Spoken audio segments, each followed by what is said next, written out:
Queridos, vamos abrir a Santa Bíblia no Evangelho de João. Nosso texto está no capítulo 8, versículos 1 a 11.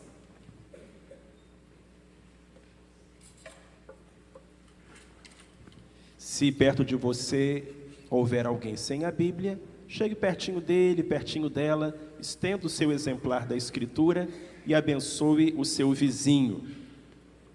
O texto é João capítulo 8, de 1 a 11, o tema é uma mão estendida.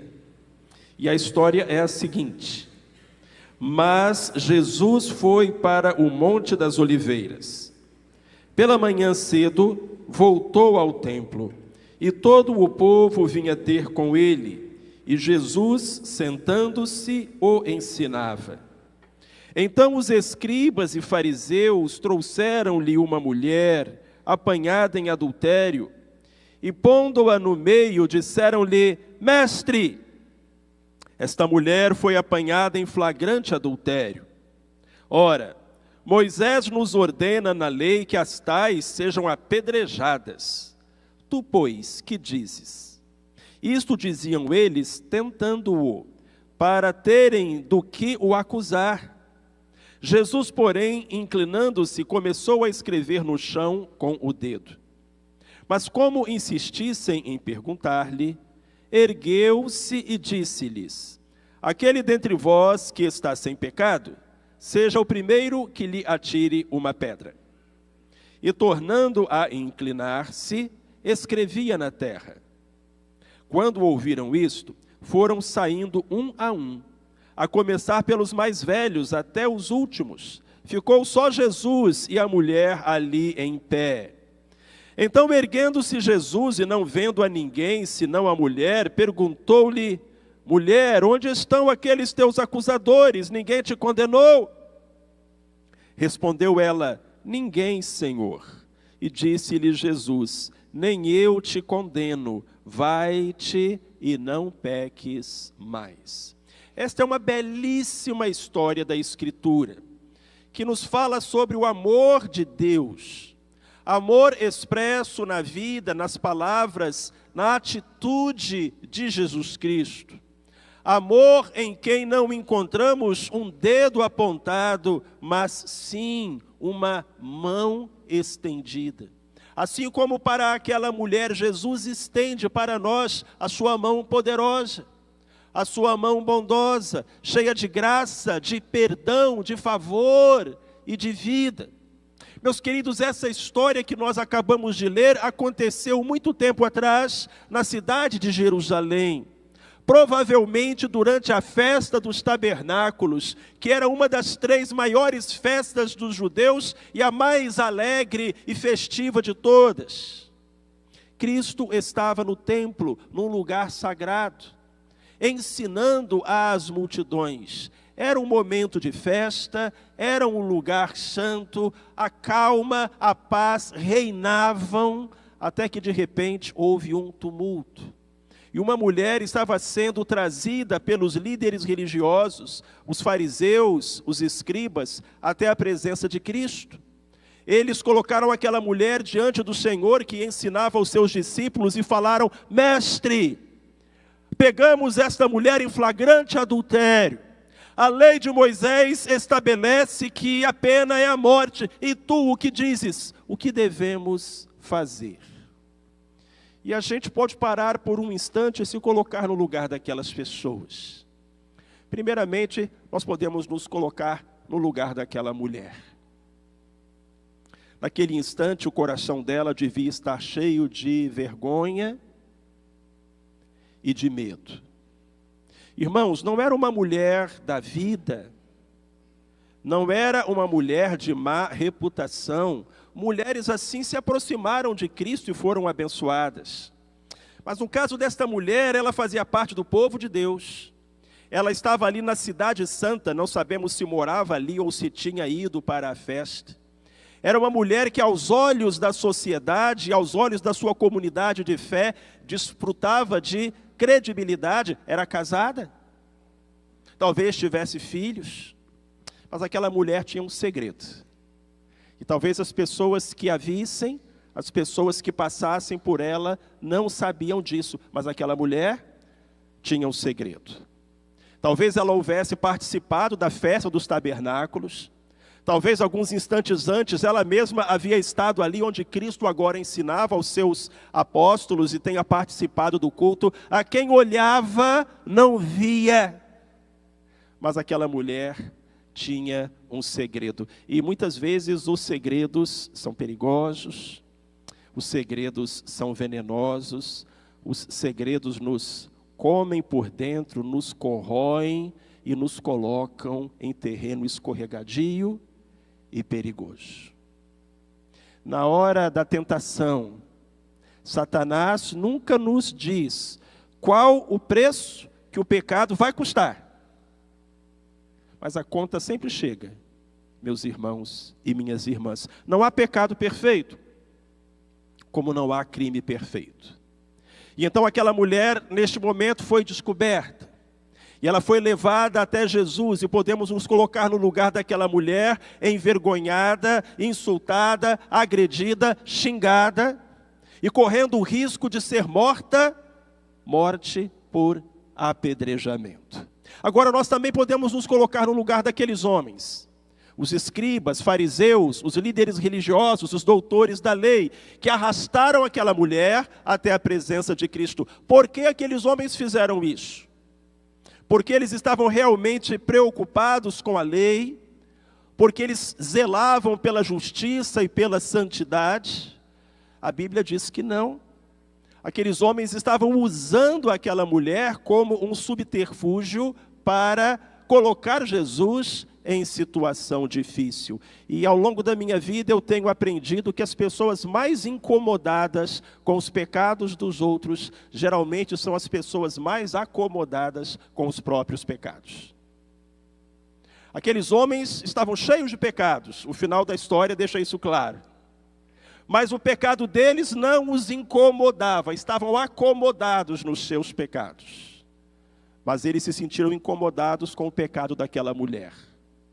A maior parte das vezes, os indivíduos mais incomodados com o pecado dos outros são aqueles mais acomodados com os seus próprios pecados. E este era o caso daqueles líderes religiosos. E eles colocaram aquela mulher diante de Jesus e disseram: mestre, a lei de Moisés ordena que ela seja apedrejada, e tu o que dizes? Porque eles estavam pedindo opinião a Jesus. Se eles já haviam determinado que a lei de Moisés prescrevia e eles tinham nas mãos a liderança do povo judeu, por que estavam perguntando a Jesus? Irmãos, o motivo é claro, eles queriam deixar Jesus em situação difícil. Interromperam o ensino do mestre, envergonharam aquela mulher, tão somente para colocar Cristo em situação difícil. Eles não gostavam de Cristo. Não gostavam dos ensinos de Cristo, dos milagres de Cristo, e agora eles viam no pecado daquela mulher uma oportunidade para deixar Cristo em situação difícil. Cristo tinha duas escolhas. Cristo podia dizer: não matem essa mulher, e então ele estaria quebrando a lei de Moisés. Ou Cristo poderia dizer: matem esta mulher, e então ele estaria quebrando a lei de César.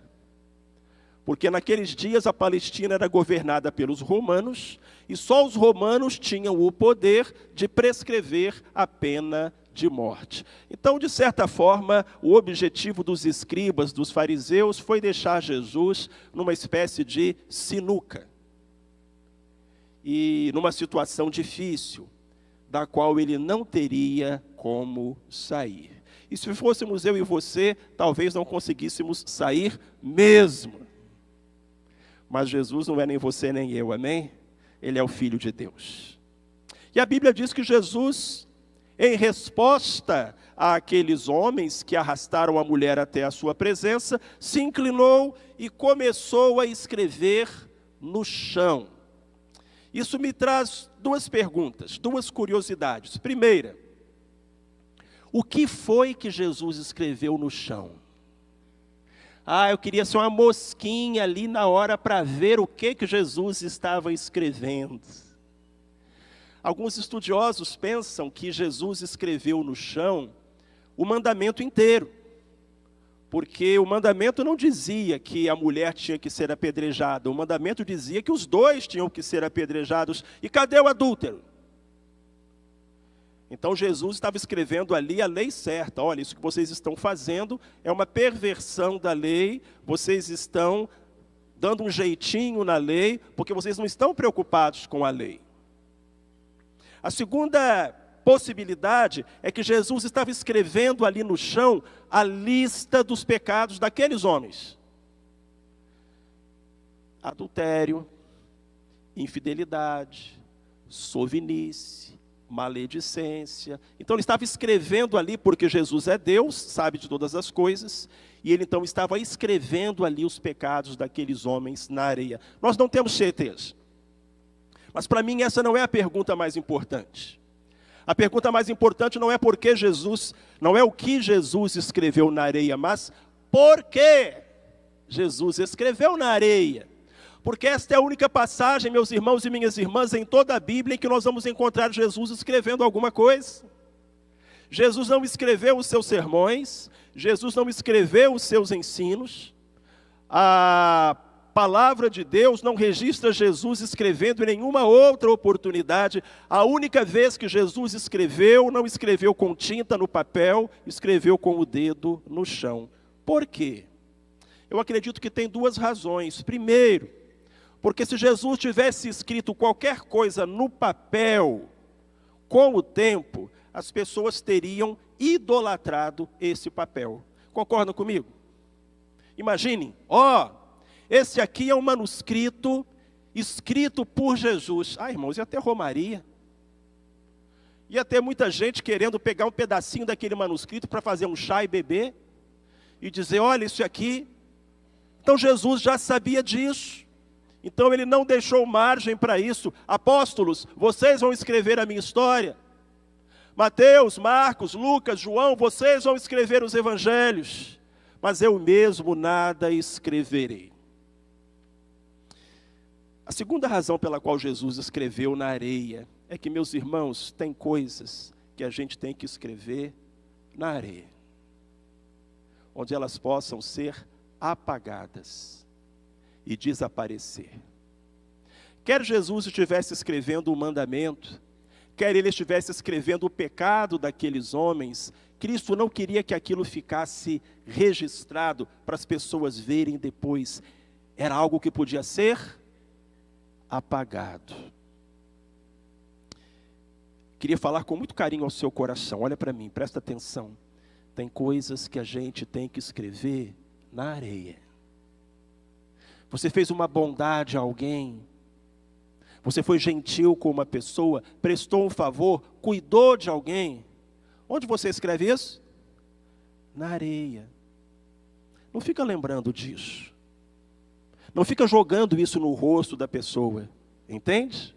Não fica cobrando, deixa o vento apagar, deixa o vento apagar. Alguém pecou contra você, alguém decepcionou você, alguém feriu você com ingratidão ou com alguma forma de decepção. Onde é que você tem que escrever isso? Escreve na areia. Deixa o vento soprar. Deixa o tempo apagar. Porque não faz bem ficar lembrando nem dos favores que prestamos, nem das ofensas que sofremos.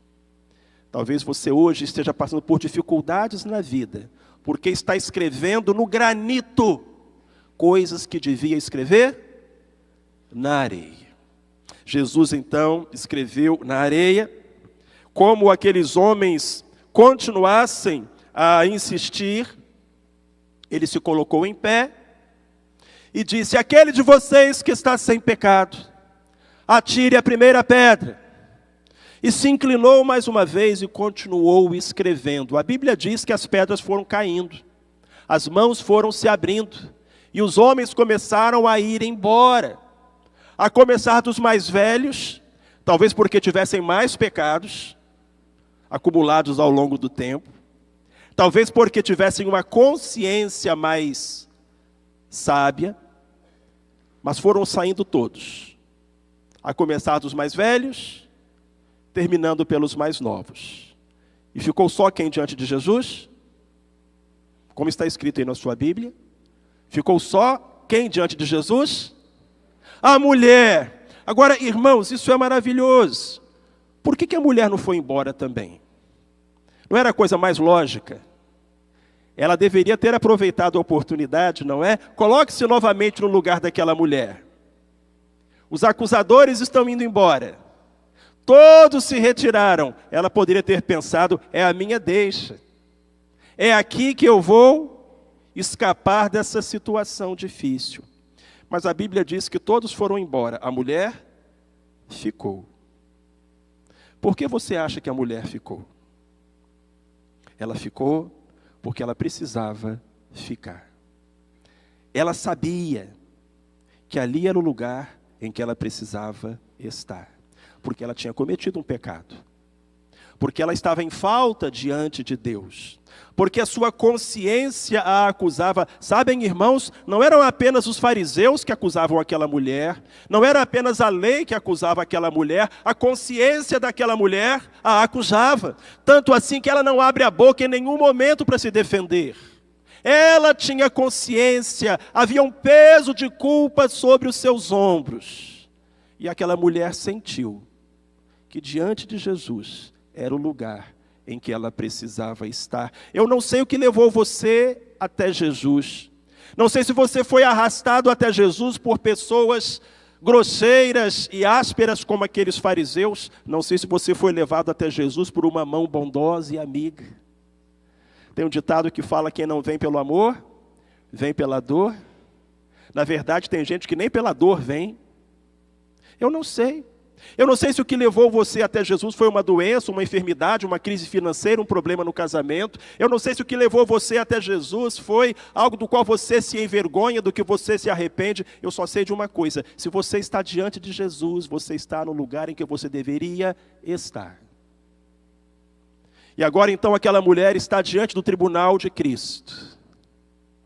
E o tribunal de Cristo é maravilhoso. No tribunal de Cristo há justiça. Mas no tribunal de Cristo também há misericórdia.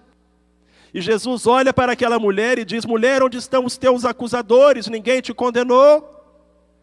E ela diz: ninguém, Senhor. Cristo diz: nem eu te condeno. Irmãos, irmãs, a única pessoa ali que poderia condenar aquela mulher não o fez.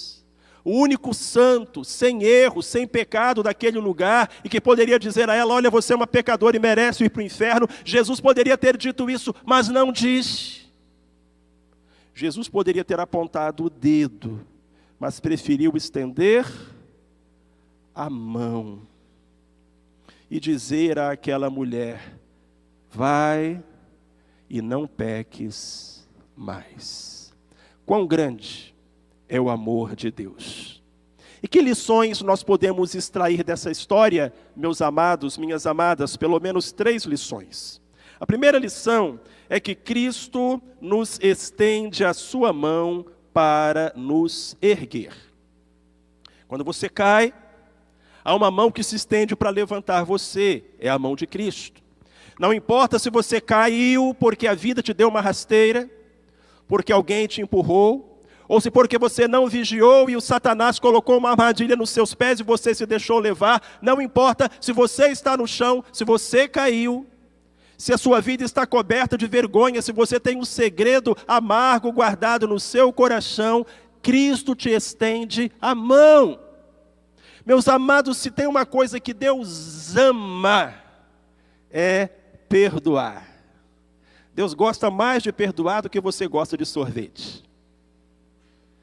Deus gosta mais de perdoar do que você gosta de lasanha. A coisa que Deus mais gosta é de perdoar. Muitas vezes as pessoas que iam até Jesus, levando as suas dificuldades, as suas dores, os seus sofrimentos, o ouviam dizer: filho, filha, tem de bom ânimo, perdoados são os teus pecados.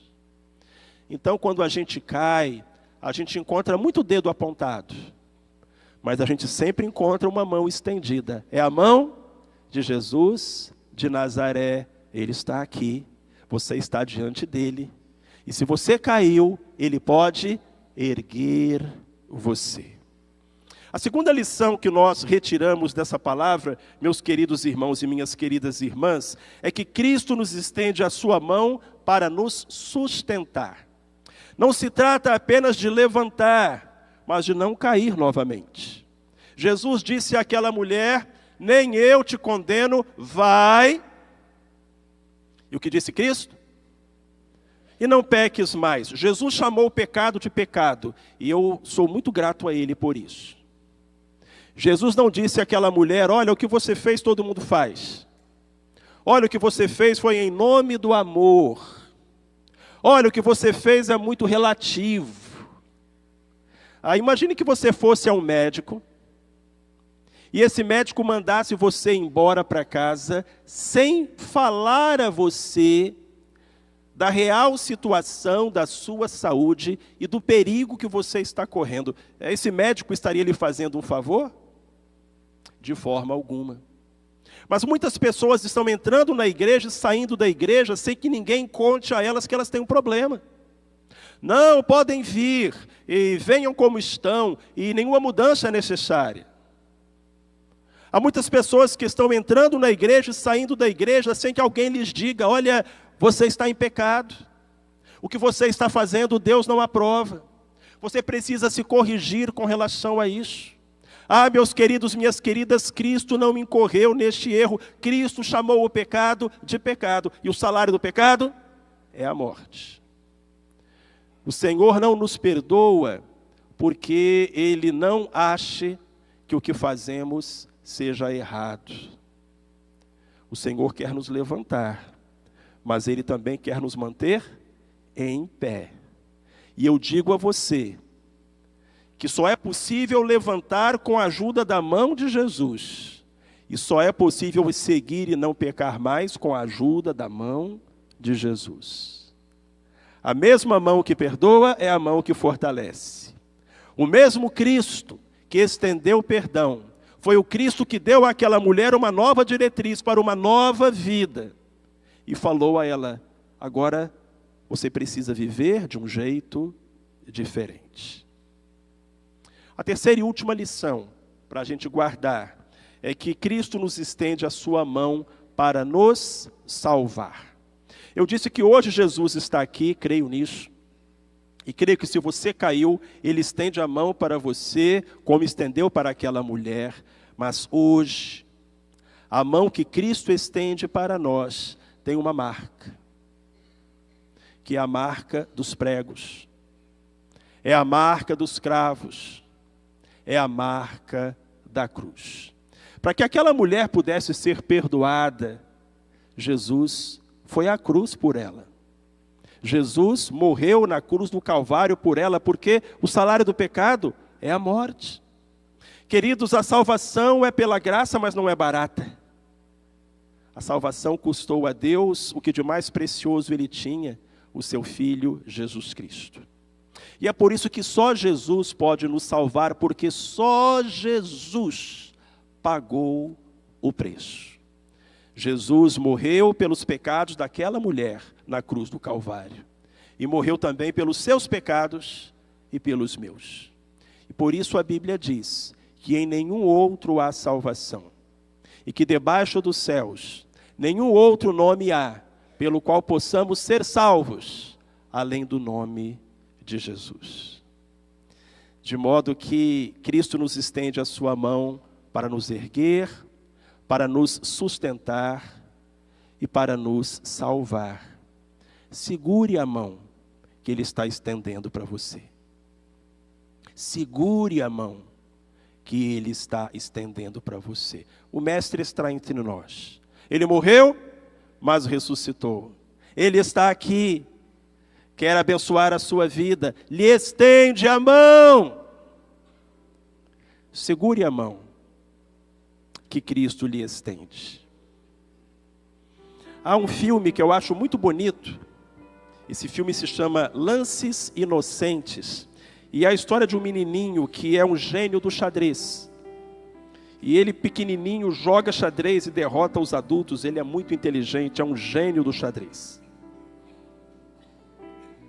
Só que esse menininho, além de ser um gênio do xadrez, é também uma boa pessoa. Tem um coração de ouro. E esta é a melhor coisa nele, não é ser um campeão de xadrez, é ser um bom ser humano. E no final do filme, aquele menininho vai enfrentar o seu arquirrival, um outro menininho que também é um gênio.